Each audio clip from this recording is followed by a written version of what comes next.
So this next lesson is going to be on the fifth index law.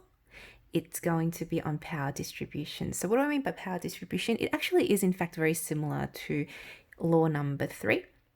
But we've got a number of pronumerals inside the bracket, number of pronumerals or numbers inside the bracket this time. So if I can move on to the next slide. The fifth index law looks something like this. So basically, any power outside a bracket is distributed to all values and pronumerals inside the bracket. So if we've got a to the power of b, this m is going to be multiplied with the power that's raising a, which is going to be 1, and the power raising b, which is also going to be 1. So it's going to be 1 times m and b. B is going to be 1 times m as well. Same with if it was to be divided, okay? So everything that's got a power, its power is going to be multiplied by the power on the outside there. So I'm going to take you through these examples to explain this fifth law.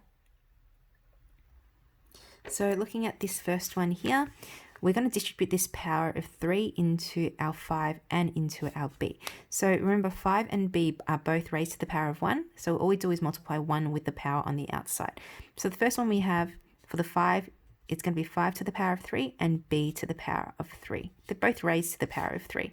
And to simplify it further, 5 to the power of 3 is 125, b cubed, and that would be our most simplified answer. We do it the same way here. So that's going to be negative 2, and it's to the power of 1.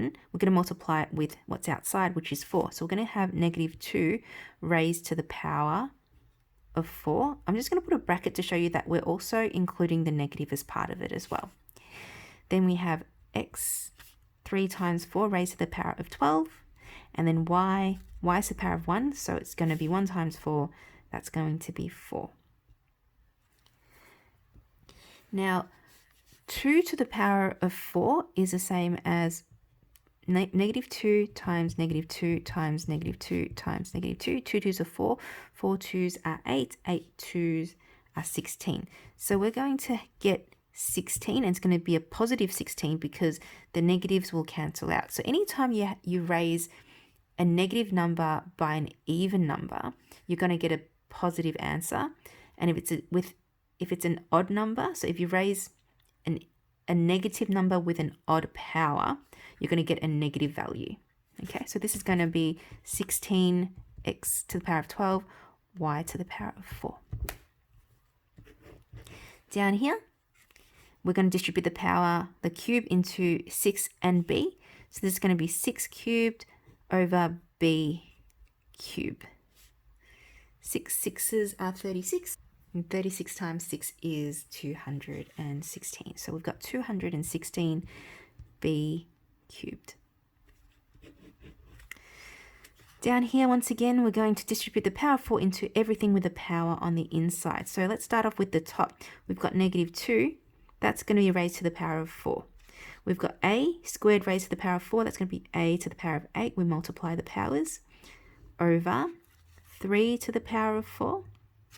b to the power of 4, and c to the power of 12. And so we have at the top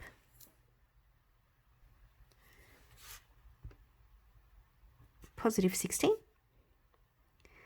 a to the power of 8, and at the bottom 3 to the power of 4 is going to be 81, b 4, c 12. And I don't believe there is I don't think I can cancel 16 and 81 down, so that will be my final answer.